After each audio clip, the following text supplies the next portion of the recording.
नमस्कार दोस्तों, मेरे नाम है शेखर और स्वागत है आप सभी का हमारे YouTube channel Shekhar study point पर। तो दोस्तों, इस वीडियो में हम देखने वाले हैं उत्तराखंड और हिंदी के महत्वपूर्ण प्रश्नों को।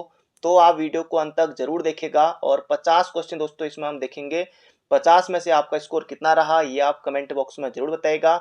इसके अलावा दोस्तों, अगर आपने और पार्टों को नहीं देखा है तो उन्हें आप प्लेलिस्ट में आकर स्पीड बढ़ाकर जरूर से देख लीजिएगा। तो चलिए दोस्तों, वीडियो की शुरुआत करते हैं। शुरुआत होगी दोस्तों हिंदी के जबरदस्त प्रश्नों के साथ। तो पहला प्रश्न है यहाँ पर, निम्न में से कौन सा ओष्ठ वर्ण है? जल्दी से आपको बताना है। जबरदस्त क्वेश्चन है। ओष्ठ वर्ण कौन सा है दोस्तों? इसका सही उत्तर हो जाएगा हमारा ऑप्शन नंबर डी, ऊ। इसके अलावा ये इसका बड़ा भाई, ये वाला ऊ, बड़ा वाला ऊ। ये दोनों दोस्तों कौन से वर्ण है? ओष्ठ वर्ण है। यहाँ पर ऑप्शन सी में है ई। और इसके अलावा इसकी बड़ी दीदी यानी कि बड़ी, ये दोस्तों इनका उच्चारण कहाँ से होता है? तो ये होते हैं तालु। ये आपको बिल्कुल याद रखना है। ऊ और बड़ा ऊ ओष्ठ, ई और ई तालु। अ और आ यानी कि छोटा भाई और बड़ा भाई दोस्तों, ये दोनों कहाँ से? इनका उच्चारण होता है कंठ से। ये भी आपको बिल्कुल याद रखना है। एग्जाम में पूछा गया था कि कंठ ओष्ठ वर्ण कौन सा दोस्तों? ओ और औ, ये होते हैं हमारे कौन से? कंठ और ओष्ठ, कंठोष्ठ। तो बढ़ते हैं अगले प्रश्न की तरफ। उम्मीद करता हूं दोस्तों आपको बिल्कुल याद हो गया होगा। इसका सही उत्तर होगा ऑप्शन नंबर डी।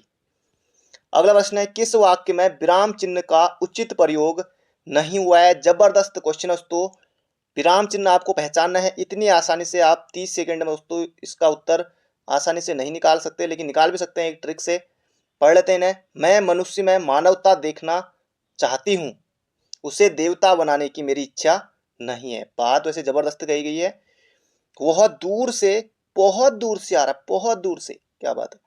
सुनो सुनो, वह गा रही है। प्रिय महाशय, मैं आपका आभारी हूं। दोस्तों यहाँ पर देखिए, ये लगा दिया ये, प्रिय महाशय मैं आपका आभारी हूं, अल्प विराम। अल्प विराम दोस्तों यहाँ पर लगा दिया। यहाँ पर होना चाहिए था इस तरह से, तब ये हमारा सही होता। इसका सही उत्तर होगा दोस्तों ऑप्शन नंबर डी। ये है गलती। गलती इस तरह से आपको पहचाननी है। अगला है, निम्न में वर्तनी की दृष्टि से अशुद्ध है? पारदेशिक, व्याप्त, माधुर्य या प्रमाणिक। अब दोस्तों ये देखने से तो आपको सभी के सभी यहाँ पर शुद्ध नजर आ रहे होंगे। जैसे यहाँ पर व्याप्त, विधनाप्त, व्याप्त। पारदेशिक देखने में तो सही लग रहा है, यहाँ पर कुछ ऐसा लगेगा नहीं दोस्तों, पारदेशिक भी सही है। माधुर्य गुण, माधुर्य भी दोस्तों सही है। प्रमाणिक, प्रमाणिक सही तो लिखा है दोस्तों, ये गलत है, ये नहीं लिखा है, प्रमाणिक लिखा है। इसे होना चाहिए था इस तरह से, इस तरह से होगा, इस तरह से होगा दोस्तों, प्रामाणिक। तो ये होता तो शुद्ध होता। इसका सही उत्तर होगा ऑप्शन नंबर डी। अगला प्रश्न है, कक्षा शब्द हिंदी व्याकरण के अनुसार संज्ञा के भेदों की किस श्रेणी में आता है? कक्षा। अब दोस्तों कक्षा, कक्षा का कोई भाव आ रहा है, कक्षा की कोई जाति है, या कक्षा में कोई व्यक्ति है दोस्तों, या समूहवाचक है? तो ये हो जाएगा समूहवाचक दोस्तों। कक्षा जो है समूहवाचक संज्ञा का उदाहरण है। अगर आए कक्षा में, क्योंकि बहुत सारे बच्चे होते हैं ना, तो समूहवाचक है। जैसे परिवार है, अब परिवार भी दोस्तों व्यक्तिवाचक तो होगा नहीं, परिवार भी कैसा होगा? समूहवाचक होगा। अगर आए कि जैसे जनता, जनता क्या है दोस्तों? जनता, उसे भी जाहिर सी बात है कि जितने सारे लोग हैं तो समूहवाचक है। सरकार, अब सरकार में भी दोस्तों बहुत सारे लोग हैं, तो सरकार भी कैसा हो जाएगा? समूहवाचक हो जाएगा। बढ़ते हैं अगले प्रश्न की तरफ। अगला है, उत्कर्ष एक कुशाग्र विद्यार्थी है। यहाँ कुशाग्र कौन सा विशेषण है? कुशाग्र दोस्तों आपको कहीं से संख्यावाचक लग रहा है, कोई परिमाण दे रहा है, कुशाग्र नहीं, सार्वनामिक या गुणवाचक। अब कुशाग्र दोस्तों कैसा विद्यार्थी है? एक, सॉरी, उत्कर्ष एक कैसा विद्यार्थी? तो कुशाग्र दोस्तों, कुशाग्र, कुशाग्र यानी कि गुण, तो इसका गुण है ना, ये हो जाएगा हमारा ऑप्शन नंबर डी, गुणवाचक। तो ये आपको दोस्तों बिल्कुल याद रखना है। गुण, धर्म, स्वभाव मत के बारे में दोस्तों यहाँ पर बताया जाता है, तो वहां पर होता है हमारा कौन सा? गुणवाचक विशेषण। अगला प्रश्न है, निम्नलिखित शब्दों में से पुल्लिंग शब्द का चयन कीजिए। पुल्लिंग शब्द का चयन कीजिए। गंगा हिमालय से निकलती है, स्त्रीलिंग है। ये किताब मेरी है, स्त्रीलिंग है। संसद ने, संसद, संसद दोस्तों ये भी स्त्रीलिंग है। सूची पत्र दोस्तों ये हो जाएगा पुल्लिंग, सूची पत्र हो जाएगा हमारा पुल्लिंग शब्द। बाकी ये तीनों स्त्रीलिंग शब्द हैं। बढ़ते हैं अगले प्रश्न की तरफ। उम्मीद करता हूं दोस्तों आपको अभी तक मजा आ रहा होगा। अगला प्रश्न है, रिक्त स्थानों की पूर्ति के लिए दिए गए विकल्पों में से सही विकल्प का चयन कीजिए। एक शब्द यहां पर भरना है और एक यहां पर भरना है। संधि और समास दोनों शब्दांश दोस्तों नहीं है। क्रिया तो हो नहीं सकता शब्दांश। उपसर्ग और प्रत्यय दोनों शब्दांश हैं। यहाँ पर आएगा दोस्तों क्या, उपसर्ग जो कि शब्द के प्रारंभ में लगते हैं, और यहाँ पर आएगा प्रत्यय। उपसर्ग और प्रत्यय दोनों शब्दांश हैं जिन्हें मूल शब्दों में जोड़कर नए शब्दों का निर्माण किया जाता है। इसका सही उत्तर दोस्तों ऑप्शन नंबर सी। अगला प्रश्न है संश्लेषण का विलोम होगा। तो संश्लेषण का होगा दोस्तों क्या, विश्लेषण। बिल्कुल आसान है, संश्लेषण विश्लेषण संश्लेषण विश्लेषण। अगला प्रश्न है भिन्नार्थक शब्द का चयन कीजिए। कर लेते हैं भिन्नार्थक शब्द इनमें से। अब अनिल और अनल दोस्तों ये कई बार आते हैं, जैसे अनिल यानी कि वायु और अनल यानी कि दोस्तों आग। आग यानी कि दोस्तों आग को पावक भी कहते हैं, जी हाँ कहते हैं, और आग ही को दोस्तों किरसानो भी कहते हैं, और अनल तो है ही है। तो अनिल हो जाएगा दोस्तों यहाँ पर हमारा भिन्नार्थक। इसका अर्थ होता है वायु, हवा, पवन, मारुत, समीर, ये सब। अगला प्रश्न है, अब दोस्तों ये एक पंक्ति यहाँ पर दी हुई है, इसके रचयिता कौन है, उक्त पद्यांश की रचयिता। अब यहाँ पर दोस्तों ये दादू हमारे सिलेबस में नहीं है, बाकी तुलसीदास, रहीमदास, कबीरदास तो ये हमारे सिलेबस में है। ये आपको बताना किसका है, बाकी आपने बहुत सुना होगा इसे। गुरु गोविंद दो खड़े कागे लागो पाए, बलि हरे गुरु आपनो गोविंद दियो बताए। अब दोस्तों मैं यहाँ पर गा के तो नहीं बता रहा हूँ, लेकिन इसका उत्तर सही उत्तर आपको जरूर से बता रहा हूँ दोस्तों। इसका सही उत्तर हो जाएगा ये है कबीरदास जी की। कबीरदास जी की दोस्तों जो रचना है कौन सी, बीजक। बीजक है ना, इनकी रचना है बीजक, याद कर लीजिए, बीजक इनकी रचना है। उससे दोस्तों ये लिया गया है जो यहाँ पर ये पंक्ति दी हुई है। तो इसका सही उत्तर होगा ऑप्शन नंबर सी। अब यहाँ से दोस्तों हमारे शुरू होते हैं उत्तराखंड के महत्वपूर्ण प्रश्न। इससे पहले दोस्तों हमने 34 प्रश्न तक देख लिए थे। तो 35वां प्रश्न है चमोली जिले में स्थित किस झील का जल पारे को जमा सकता है। अब देखिए जबरदस्त क्वेश्चन है। कुलसारी, गौड़ा, ब्रह्मा, सैलोदक। अब ये दोस्तों सभी के सभी चमोली में ही है, तो ये हो जाएगा दोस्तों सैलोदक। इसका सही उत्तर है किस झील का जल पारे को जमा सकता है दोस्तों, ये हो जाएगा सैलोदक। अगला प्रश्न है नील प्रपात कहाँ है। नील प्रपात दोस्तों ये है टिहरी जनपद में है, ऑप्शन नंबर ए। देहरादून में भी दोस्तों आपको बहुत सारे प्रपात मिल जाएंगे, जैसे कि आपको मिल जाएगा जैसे किमोना जलप्रपात, शिखर फॉल और किमोनो फॉल, मोईगाड़ फॉल या मोईगाड़ झरना जलप्रपात कह सकते हैं आप। तो ये दोस्तों आपको मिल जाएंगे कहाँ, देहरादून में। एक है दोस्तों पटना जलप्रपात। पटना जलप्रपात ये कहाँ है दोस्तों, ये है ऋषिकेश में, ऋषिकेश में। और यहाँ पर पूछा है नील, तो ये हो जाएगा टिहरी। अगला प्रश्न है ढालीपुर झील किसका अन्य नाम है। झिलमिल ताल दोस्तों चंपावत में, टिहरी झील टिहरी है, नानक सागर ये उधम सिंह नगर में है, और ढालीपुर झील दोस्तों ये आसन बैराज जो कि देहरादून में है, इसी का दोस्तों नाम है। और ढालीपुर झील दोस्तों ये यमुना नदी पर है। इसका सही उत्तर होगा ऑप्शन नंबर ए। अगला है विक्टोरिया बांध जिसका अन्य नाम भीमताल बांध भी है, कब बना। भीमताल बांध दोस्तों इसी का नाम क्या है, विक्टोरिया बांध है। और ये कब बना दोस्तों, ये बना 1883 में। तो ऑप्शन नंबर सी हो जाएगा इसका बिल्कुल ही सही उत्तर। तो बिल्कुल याद रखिएगा दोस्तों, नैनीताल से भी बड़ा ताल है कौन सा, भीमताल। तो इसका सही उत्तर होगा ऑप्शन नंबर सी। अगला प्रश्न है निम्न में से कौन सुमेलित नहीं है। नदियां और दोस्तों यहाँ पर स्थल दिए हुए हैं। टनकपुर में दोस्तों काली नदी बहती है कि नहीं बहती है, बिल्कुल सही है, बहती है। केदारनाथ मंदाकिनी दोस्तों, केदारनाथ आपदा कौन भूल सकता है, केदारनाथ मंदाकिनी बिल्कुल सही है।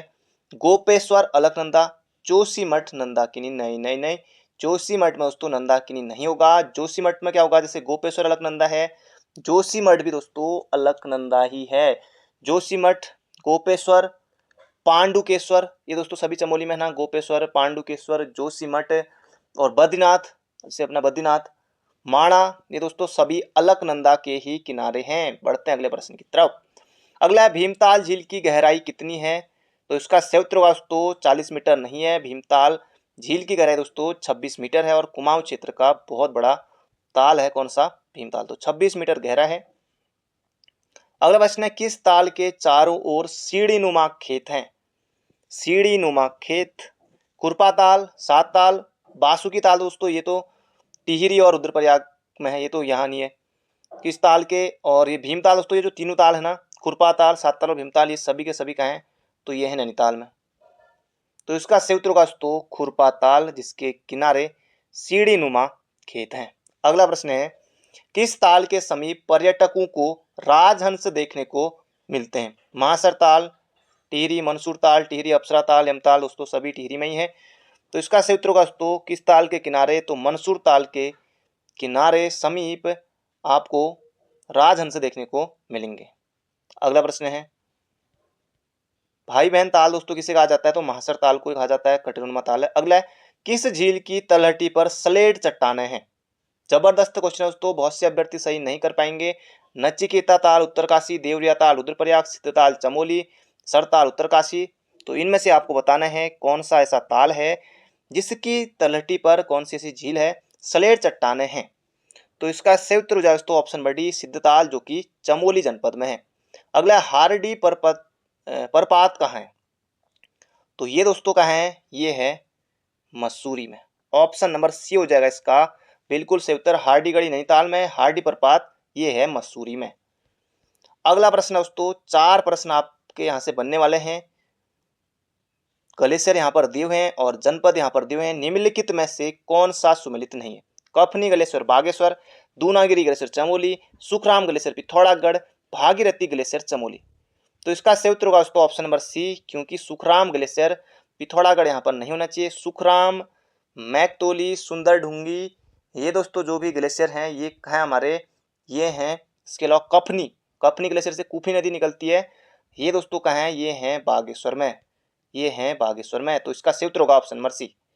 अगला कांसरो ताल कहाँ है दोस्तों, कांसरो ताल कहाँ है, तो ये है रायवाला और वाला दोस्तों, ज़्यादातर वाला आपको जैसे कुछ भी वाला दोस्तों पीछे से ये ज़्यादातर देखने को मिलेंगे आपको देहरादून में। तो रायवाला में है कांसरो ताल, ऑप्शन नंबर ए। अगला प्रश्न है निम्न में से किस नदी का उद्गम स्थल सुमेलित नहीं है। पश्चिमी रामगंगा दूधा तोली पर्वत श्रृंखला से निकलती है, बिल्कुल सही है।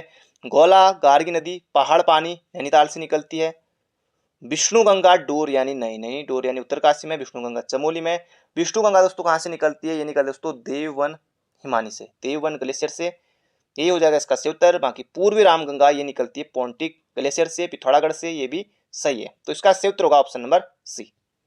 अगला प्रश्न है सिराई घाटी जो लाल चावल उत्पादन के लिए प्रसिद्ध है कि जीवन रेखा किस नदी को माना जाता है। अब ये सभी के सभी दोस्तों उत्तरकाशी के दिए हुए हैं, जैसे स्वरूपिन है, सोनगाड़ है, केदार गंगा है, कमल गंगा है, ये आपको यहाँ पर बताना है। तो इसका सही उत्तर होगा दोस्तों कमल गंगा। सिराई घाटी जो लाल चावल उत्पादन के लिए प्रसिद्ध है उत्तरकाशी में है। जीवन रेखा कहा जाता है कमल गंगा को, कमल नदी को। अगला प्रश्न है यहाँ पर हमारा, सिराई घाटी जो लाल चावल के लिए प्रसिद्ध है दोस्तों, ये यहाँ पर पूछा गया, ये दो बार आ गया यहाँ पर, वही है। अगला है रमताऊ नदी, हमारा हो ही गया था।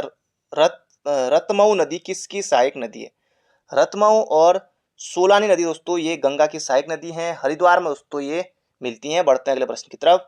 अगला हेमकुंड झील से किस नदी का उद्गम होता है, तो हेमकुंड झील दोस्तों चमोली में है और लक्ष्मण गंगा का यहाँ से उद्गम होता है। अगला प्रश्न है बद्रीनाथपुरी स्थित है, ये आपको बताना है दोस्तों, बद्रीनाथ चमोली में, आपको बताना है किस नदी के किनारे स्थित है। तो अलकनंदा दोस्तों है, यहाँ पर अलकनंदा नहीं है तो ये ऑप्शन नहीं होगा, डी भी नहीं होगा। अलकनंदा और ऋषि गंगा के संगम पर दोस्तों बद्रीनाथपुरी स्थित है, तो बिल्कुल याद रखिएगा ऑप्शन नंबर ए हो जाएगा इसका बिल्कुल सही उत्तर। जल्दी से दोस्तों वीडियो को लाइक कर दीजिए अगर आपने अभी तक वीडियो को लाइक नहीं किया है तो। अगला प्रश्न है नवालका किस नदी का प्राचीन नाम है। गौला गार्गी होगा नहीं, नवालका दोस्तों ये है 9 से 9 यानी कि नयार का है, तो ऑप्शन नंबर सी हो जाएगा इसका सही उत्तर। पूर्वी और पश्चिमी नयार दोस्तों ये नदी निकलती है कहाँ से, दूधा तोली पर्वत श्रृंखला से, तो इसका सही उत्तर होगा हमारा ऑप्शन नंबर सी। अगला प्रश्न है बिरमा, गागस, कगास और बीनो किसकी सहायक नदियां दोस्तों, ये हैं पश्चिमी रामगंगा की, ऑप्शन नंबर बी हो जाएगा इसका बिल्कुल सही उत्तर। एबर्ट माउंट से किस नदी का उद्गम होता है। एबर्ट माउंट दोस्तों ये लोहाघाट में है और भूतिया बंगला भी इसका नाम है एबर्ट माउंट का। दोस्तों यहाँ से लोहाघाट में है तो कौन सी नदी निकलेगी दोस्तों, लोहावती नदी ही निकलती है यहाँ से एबर्ट माउंट से, तो ऑप्शन नंबर डी हो जाएगा इसका बिल्कुल सही उत्तर। अगला प्रश्न है कुमाऊं की सबसे रमणीक झील है। सात ताल नैनीताल, खुरपाताल नैनीताल, भीमताल नैनीताल और श्यामला ताल चंपावत, तो ये ताल कहाँ कहाँ है ये हमने देख लिए। तो रमणीक झील दोस्तों इनमें से अगर बात करें वैसे तो सभी रमणीक हैं, लेकिन कुछ ज़्यादा ही जो रमणीक है दोस्तों वो है सात ताल, ऑप्शन नंबर डी। 7 झीलों का समूह दोस्तों ये हो जाएगा ऑप्शन नंबर डी। अगला प्रश्न है, किस ताल के समीप झूला मेला लगता है? एग्जाम में दोस्तों ये प्रश्न पूछा गया था। झिलमिल ताल चंपावत, श्यामला ताल चंपावत, तड़ाक ताल अल्मोड़ा रानीखेत। तो इसका सही उत्तर होगा दोस्तों श्यामला ताल के समीप झूला मेला लगता है, ऑप्शन नंबर सी। अगला प्रश्न है, गढ़वाल क्षेत्र की सबसे बड़ी और गहरी ताल कौन सी है? डोडी ताल उत्तरकाशी, सतोपन ताल चमोली, यमताल, सहस्त्र ताल टिहरी। तो इसका सही उत्तर दोस्तों हो जाएगा सहस्त्र ताल, ऑप्शन नंबर बी। अगला प्रश्न है, किस ताल को भाई बहन ताल भी कहा जाता है?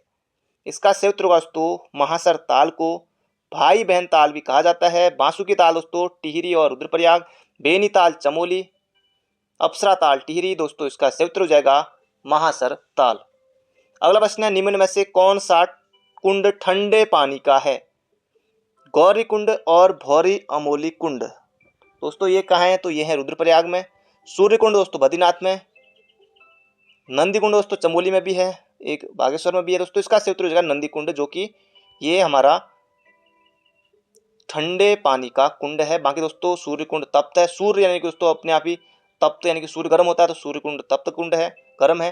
तो ठंडे पानी का कुंड दोस्तों ये हो जाएगा नंदी कुंड, ऑप्शन नंबर डी। अगला प्रश्न है, सूर्य एवं चंद्र कुंड ताल स्थित है? ये आपको दोस्तों बताना है। सूर्य कुंड एवं चंद्र कुंड किस ताल के समीप स्थित है? आपको तड़ाक ताल दोस्तों अल्मोड़ा, बेनीताल चमोली, अप्सरा ताल टिहरी, सतोपन ताल चमोली। तो इसका सही उत्तर दोस्तों सतोपन ताल के पास है सूर्य एवं चंद्र कुंड, ऑप्शन नंबर ए। अगला प्रश्न है दोस्तों, अब यहाँ से शुरू होते हैं हमारे वन्य जीव और वन आंदोलन से संबंधित महत्वपूर्ण प्रश्न। तो पहला प्रश्न है यहाँ पर वन से संबंधित, खास पट्टी वन आंदोलन कब शुरू हुआ था? ये आपको बताना है, खास पट्टी वन आंदोलन। तो इसका सही उत्तर हो जाए दोस्तों ऑप्शन नंबर बी, 1906-07 में खास पट्टी वन आंदोलन शुरू हुआ था भूमि बंदोबस्त के विरोध में। भूमि बंदोबस्त के विरोध में। अगला प्रश्न है, निम्नलिखित में से किस नदी में वन भूमि प्रतिशत सबसे ज्यादा है? सबसे पहले दोस्तों आएगा टॉन्स, कोसी, यमुना। तो इसका सही उत्तर का दोस्तों टॉन्स सर्वाधिक जो नदी घाटी जो वनाच्छादित है दोस्तों वो है टॉन्स, ऑप्शन नंबर डी होगा इसका बिल्कुल सटीक उत्तर। अगला प्रश्न है, पी वेंडम पर्सी वेंडम की अध्यक्षता में फॉरेस्ट ग्रीवेंस कमेटी का गठन कब हुआ? फॉरेस्ट ग्रीवेंस कमेटी का गठन कब हुआ? दोस्तों इसका गठन हुआ 13 अप्रैल 1921 को।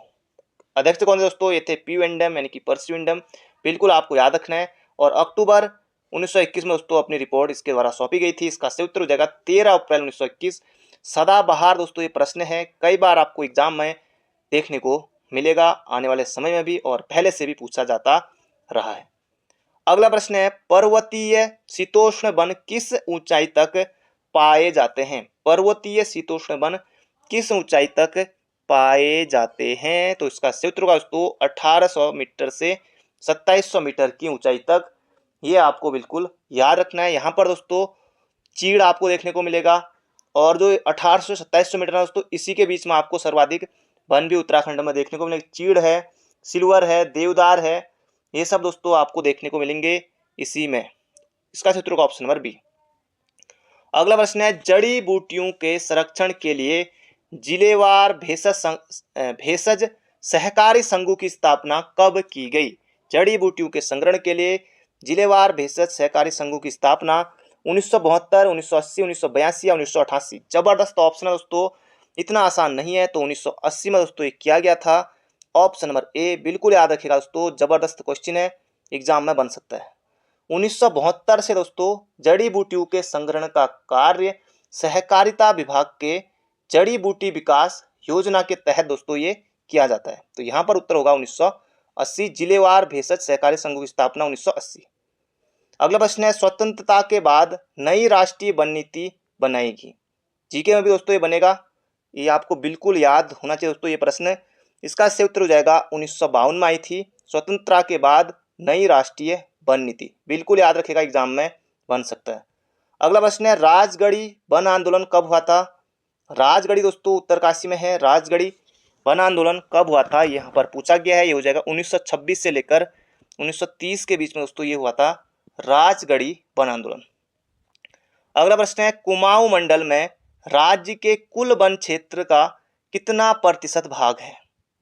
कुमाऊं मंडल में ज़्यादा वन है कि दोस्तों गढ़वाल मंडल में? दोस्तों कुमाऊं मंडल में जो वन है ना, ये है 40-30, 40-30, क्योंकि कुमाऊं में कम है तो ये हो जाएगा ऑप्शन नंबर बी। अगला प्रश्न है, राज्य में सर्वाधिक खुले वन किस जिले में स्थित है? 2019 वाली दोस्तों जो वन रिपोर्ट थी, इससे पहले वाली 16वीं अभी जो आई है 2021 वाली दोस्तों 17वीं वन रिपोर्ट, इसके अनुसार भी दोस्तों सर्वाधिक जो खुले वन है दोस्तों ये हैं पौड़ी में ही है। ऑप्शन नंबर सी हो जाएगा इसका बिल्कुल ही सही उत्तर। याद रखेगा दोस्तों, एग्जाम में प्रश्न बन सकता है। अगला प्रश्न है, आधुनिक किसान आंदोलन का जनक किसे माना जाता है? तो ये इसका सही उत्तर दोस्तों गोपाल सिंह राणा को, टिहरी निवासी गोपाल सिंह राणा को आधुनिक किसान आंदोलन का जनक माना जाता है। Option number B. अगला प्रश्न है और इस प्रश्न का सही उत्तर आपको कमेंट बॉक्स में बताना है।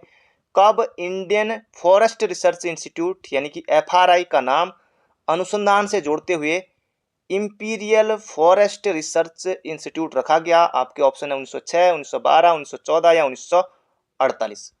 तो जबरदस्त क्वेश्चन है दोस्तों, इसका जवाब आपको कमेंट बॉक्स में बताना है, तो जरूर से कमेंट बॉक्स में छाप दीजिएगा।